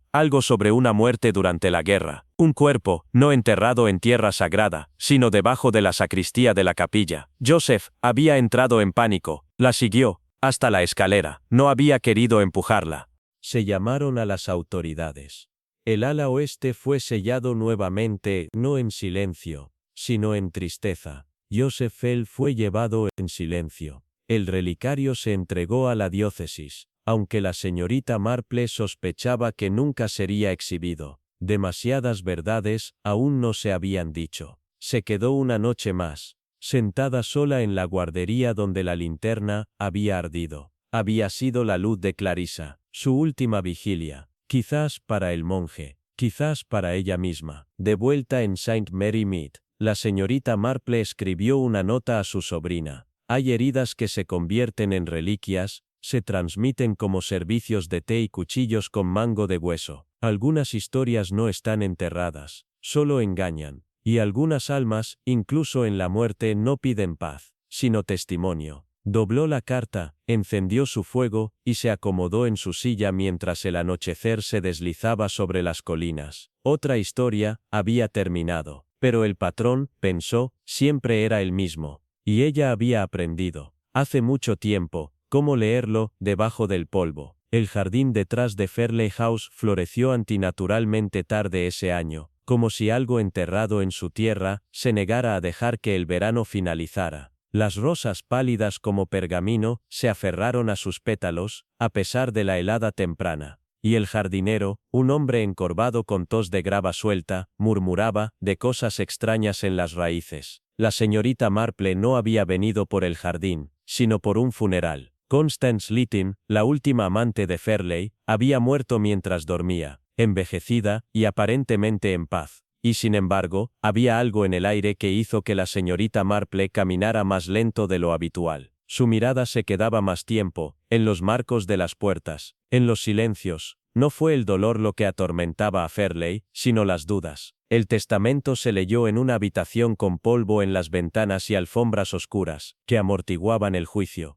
La señorita Marple no era familia, simplemente una vieja amiga de los círculos dominicales de Constance, y por lo tanto se le permitió permanecer. El testamento nombró como único heredero al señor Nathaniel Creswell, un nombre que para los reunidos parecía haber surgido de la niebla y no del linaje. Un hombre delgado con un abrigo oscuro. Nathaniel sonrió con calidez, estudiada. Aceptó su herencia sin conmoción ni tristeza. Afirmó ser sobrino de la rama Creswell, establecida en Canadá. Pero Fairley conocía sus líneas de sangre, y la sangre no se olvida tan fácilmente. Más tarde esa noche, la señorita Marple escuchó a la cocinera susurrar. Huele a tabaco extraño, no del encaje de Fairley. Había habido otro invitado esperado. Lydia Rance. Una sala, una vez criada por Constance, había escrito sobre su intención de asistir. Sin embargo, su lugar en el funeral permaneció vacío. Y no había llegado ninguna carta. La joven criada, de cara redonda, juró que había preparado un espacio para ella. La habitación, ahora permanecía cerrada.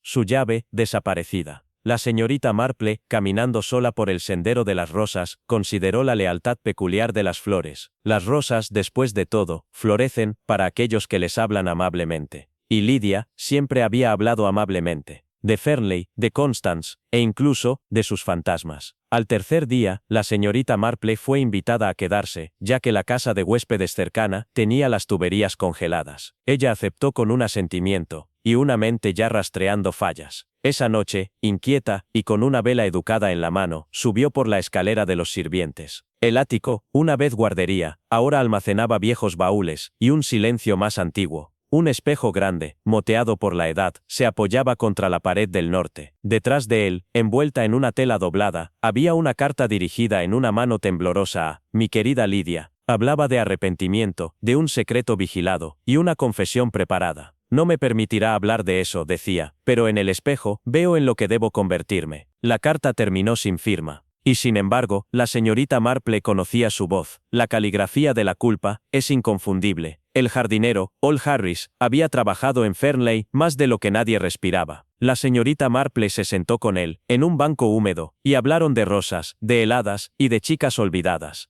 Señorita Lydia estaba asustada, cerca del final. Se quedaba fuera de la vista. Hablaba de música en las paredes, y de un hombre sin aroma. Escupió en la hierba. Intentó irse 2 veces. Entonces, la señorita Constance nos dijo que se había marchado al extranjero. Pero yo vi su maleta, quemada, detrás del cobertizo de herramientas. Las manos de la señorita Marple estaban quietas. Las rosas, pensó nuevamente, solo florecen donde los muertos no perturban las raíces. Las casas viejas no olvidan nada. Esa noche, un postigo se estrelló, sin viento, y un espejo se agrietó, en el salón de los sirvientes. La señorita Marple, sin apremio, simplemente marcó los eventos, y no pidió nada más fuerte que el té. Le preguntó a Nathaniel, durante el desayuno, si alguna vez había estado en Fairley antes. Ni una sola vez, dijo. Y sin embargo, sonrió gentilmente. ¿Sabías que la despensa estaba a la izquierda, no a la derecha, como solo alguien criado aquí lo haría? No respondió. El Rose Room donde Lydia había tocado una vez el violín, había sido encerrado desde su partida. Esa noche, sonó una melodía, no plena, no fuerte, pero inconfundible. La señorita Marple pidió la llave y entró sola. El polvo había caído como nieve, pero una cuerda de violín yacía recién rota sobre la cama, y en la esquina, medio obsceno, el guante de una mujer. Dentro del guante, una nota. Lo he visto en el espejo, no puedo quedarme. Si me voy, mira debajo del rosal blanco. Él lo sabe, con la mañana vino la escarcha. Y con eso, la resolución. La señorita Marple le pidió a Harris que cavara. Se quejó, pero obedeció. Debajo de la rosa blanca más antigua, encontraron lo que no estaba destinado a ser hallado. Envueltos en hule aceitado, los huesos eran leves, femeninos, y atados. Un relicario todavía colgaba del cuello. En el interior, 2 rostros, Constance y Lydia. El agente llegó en silencio. Nathaniel se había ido para entonces. Partió en la noche con solo su tabaco y su silencio extranjero. Pero la señorita Marple ya sabía que huiría. La culpa, después de todo, viaja rápidamente. Constance había protegido la mentira, para mantener Fernley entero, para mantener a Lydia, en silencio. Nathaniel había regresado, no por accidente, sino por invitación, el testigo final de un pacto hecho en la juventud, y pagado en la vejez. Lydia había sido oculta, luego perdida, su cuerpo, olvidado, pero la casa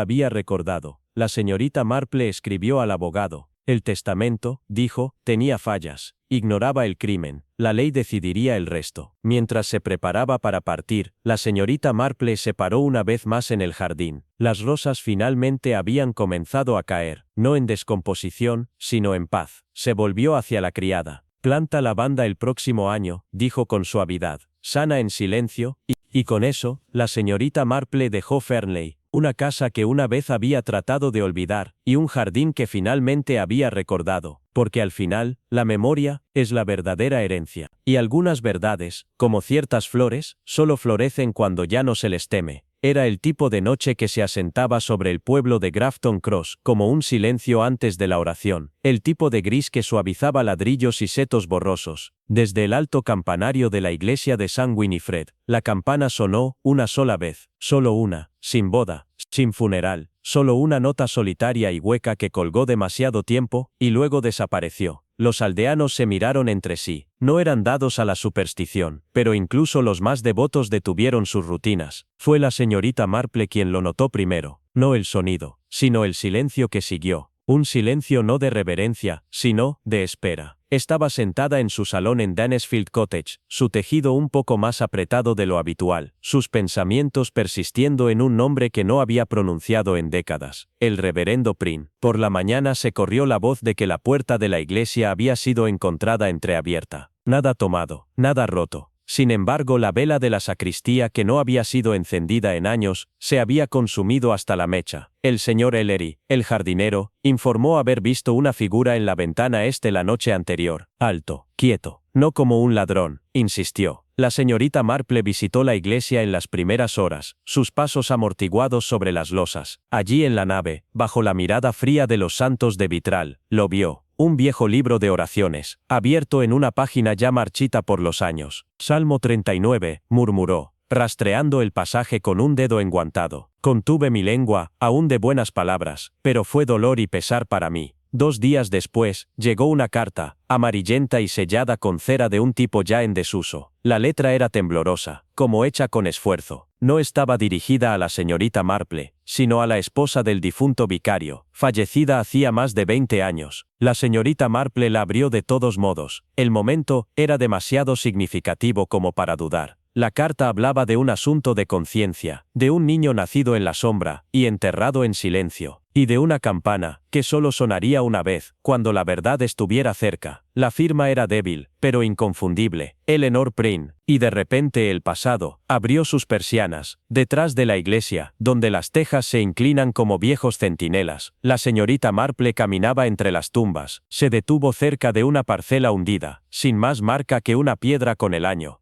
Los registros de la vicaría, quebradizos con moho y silencio, decían poco, pero la señorita Marple, con la ayuda del joven Thomas, el nuevo cura, descubrió que un niño, Charles Selwyn, había nacido y muerto en una quincena ese mismo año, sin madre listada, sin causa de muerte, y sin embargo, en los márgenes de un sermón fechado 3 domingos después, el reverendo Prynne había garabateado, misericordia más grande que el juicio, que ningún hombre hable. Encontró al campanero, ahora retirado y casi sordo, viviendo en una pequeña cabaña al borde del pueblo. Recordaba el peaje solitario. Solo sonó una vez antes, dijo su voz áspera como madera agrietada. Noche de tormenta de nieve, febrero del 94. La campana sonó sola, dijeron. Yo era un niño. Mamá dijo que era una advertencia. ¿Y qué vino de eso?, preguntó la señorita Marple. Él sacudió lentamente la cabeza.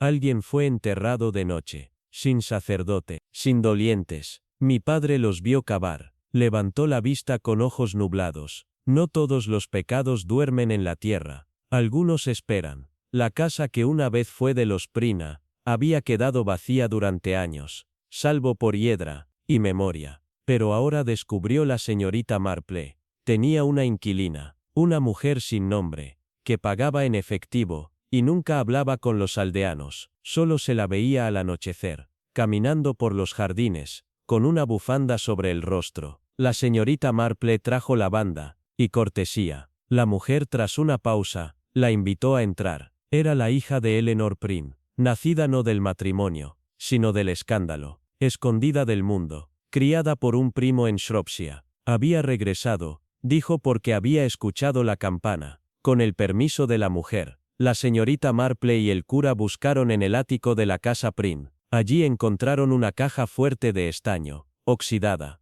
pero intacta. Dentro un salterio, sus márgenes llenos de angustia. Un certificado de nacimiento de Charles Selwyn. Y una nota del reverendo Prynne a su esposa. Perdóname, no pude enterrarlo con los demás. Lo enterré con nosotros. El niño no había muerto de enfermedad, sino de negligencia. Nacido del miedo, del secreto. Fue una muerte por circunstancias, no por malicia, pero no menos trágica. La señorita Marple sintió su peso mientras sostenía los papeles, como si el dolor pudiera quedar impreso en el pergamino. La señorita Marple se paró una vez más en la iglesia. Sus dedos cepillaban la cuerda. Ella no tiró, en cambio encendió una sola vela, y la dejó arder para los sin nombre. Los sin nombre. Susurro reflexivo. Más tarde, el cura dio un sermón tranquilo, no de juicio, sino por recuerdo. Los aldeanos vinieron, no porque fueron convocados, sino porque lo sabían. Nadie mencionó la campana, nadie preguntó por qué, y en ese silencio la señorita Marple pensó, había paz, no del tipo que se olvida, sino del tipo que perdona. Cuando pasó por el verde, vio a los niños en juego, su risa se elevó hacia un cielo que recordaba sin cicatrices. Ella asintió con la cabeza a las madres, que ahora se encontraban con los ojos, sin dudarlo. El velo se había levantado. Grafton Cross no había cambiado, pero había escuchado. En su salón la señorita Marple regresó a su tejido. El patrón, una vez apretado, ahora se movía con facilidad. Afuera la campana de la iglesia se había detenido, pero ella pensó que la escuchó de todos modos, no en sus oídos, sino en el aire. Una campana que sonó una vez, y nunca volvería a sonar. porque algunas historias están enterradas no para ser olvidadas, sino para recordarnos que el silencio nunca es el final, solo el eco, antes de comprender. Y a veces pensó, mientras vertía su té y observaba al mundo suavizarse con el anochecer, la justicia no golpea. Golpea suavemente. La lluvia susurraba a lo largo de las piedras cubiertas de hiedra de la biblioteca privada de Ashcombe Manor, un lugar sellado desde hace mucho tiempo a la curiosidad pública, desde la muerte de su último verdadero residente. La mansión, sentada en los acantilados mordidos por el viento, más allá de Grafton Cross, llevaba la cansada grandeza de la historia. Demasiado orgullosa para ser olvidada, demasiado fracturada para ser conservada. Tono grave y reflexivo. Fue allí, a la sombra de sus estantes podridos, y bajo la atenta mirada de retratos demasiado descoloridos para protestar, que la señorita Marple lo vio por primera vez, un libro que no debería haber estado allí. Ella solo había venido por invitación del coronel, y la señora Pemberley, quienes habían heredado la finca, y decidieron, en un optimismo cauteloso, organizar una pequeña reunión literaria. La señorita Marple asistió por cortesía, no por expectativa.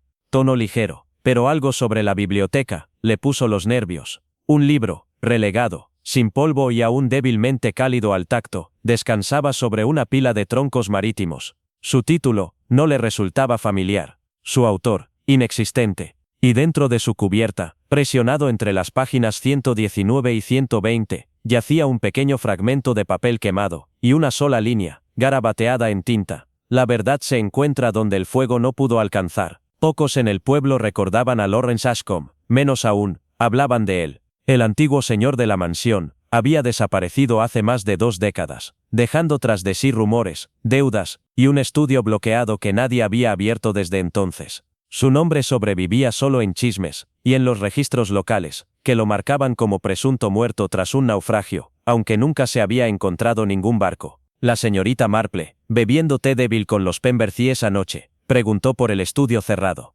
La señora Pemberley dudó. Encontramos la llave en un cajón, dijo, pero no la he abierto. Algo en él se siente mal. Esa noche, el viento arañaba las ventanas. Susurro dramático. La señorita Marple yacía despierta, pensando no en fantasmas, sino en silencios demasiado cuidadosamente conservados. Al amanecer, el coronel accedió a abrir el estudio, con la señorita Marple a su lado. La cerradura gimió, la puerta crujió, y el polvo se derramó como la respiración de una boca cerrada. En el interior, entre papeles amarillentos y rizados, se encontraba un escritorio de escritura, su superficie arrasada, y sobre ella, imposiblemente, una fotografía, clara, sin marcas, y reciente. Una mujer estaba de pie junto a los acantilados, mirando hacia atrás a la mansión. Su rostro, sin lugar a dudas, era el de Marian Ashcombe, la hermana de Lawrence, muerta hace ya 15 años. Los Ashcombe siempre fueron una familia de restricción, medidos en tono, precisos en secreto. Marian, brillante y extraña, había sido, alguna vez, el único color vivo en ese hogar apagado. Su muerte, supuestamente por enfermedad, fue enterrada en silencio, y sin autopsia.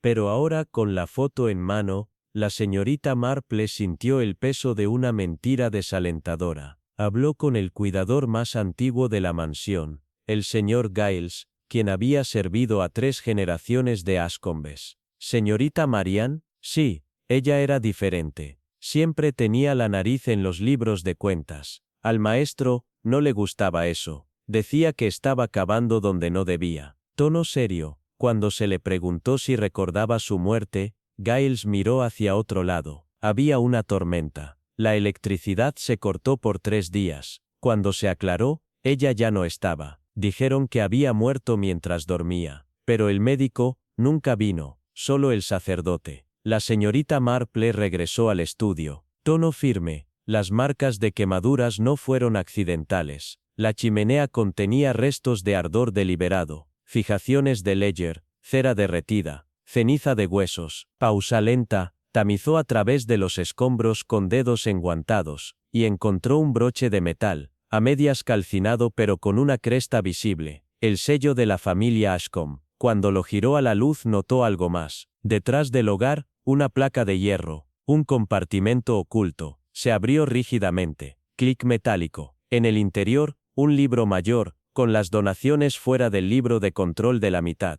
pero legible, a un orfanato extranjero. En los enredos, grandes sumas, nombres firmados en código, Uno inconfundiblemente coincidía con la letra del libro encontrado en la biblioteca. Pasó una semana. Los aldeanos especularon. Los Pembercis se pusieron tensos. Tensión creciente. Luego, llegó otra carta. Esta, una entrega a mano, temprano en la mañana, por una mujer desconocida que usaba guantes. La señorita Marple lo abrió en soledad. Decía: olvidar es enterrar 2 veces. Pregunta a la bibliotecaria sobre la niña con la bufanda blanca. La señorita Marple fue al archivo del pueblo. El bibliotecario, un hombre delgado y nervioso llamado Hollis, palideció al mencionar la bufanda. Ella venía todos los años, en febrero. Nunca hablaba. Siempre pedía el registro de bienes de 1892, pero ese libro mayor desapareció, hace años. Hizo una pausa. Susurro cargado. Llevaba perfume de violetas, el mismo que usaba Marian. Usted cree que es ella, ¿verdad?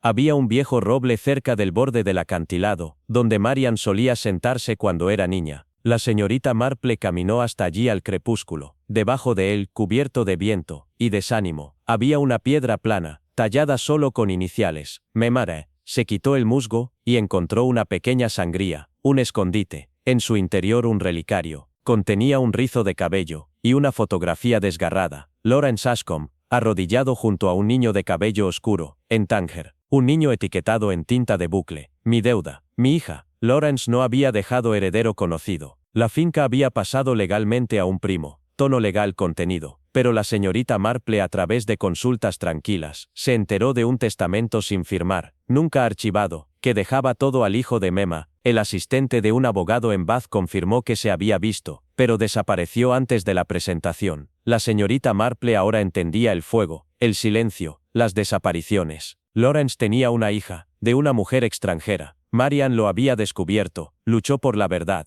y desapareció. Pero no antes de ocultar la evidencia. Alguien había intentado borrarlo todo, y casi lo logra. Llegó una última carta. Se deslizó, bajo la puerta de la señorita Marple. Decía: esta noche, los acantilados. Ven sola. Ella fue, sus pasos estables. Allí, silueteada por la luz de la luna, se encontraba una mujer con una bufanda blanca. Susurro asombrado. Ella habló primero. No soy un fantasma, señorita Marple, pero he vivido como uno. Marian me crió, hasta que no pudo más. Luego me escondieron. Pagaron a las monjas. Cambié mi nombre. Regresé, para ver si quedaba algo. Nunca quise la propiedad, solo la verdad. Al día siguiente, los Pembertis desocuparon en silencio la mansión. No surgió ningún escándalo. Tono calmo. La señorita Marple aseguró que el relicario, el libro mayor y el nombre de Marian, fueran entregados a las manos correctas. Énfasis esperanzador.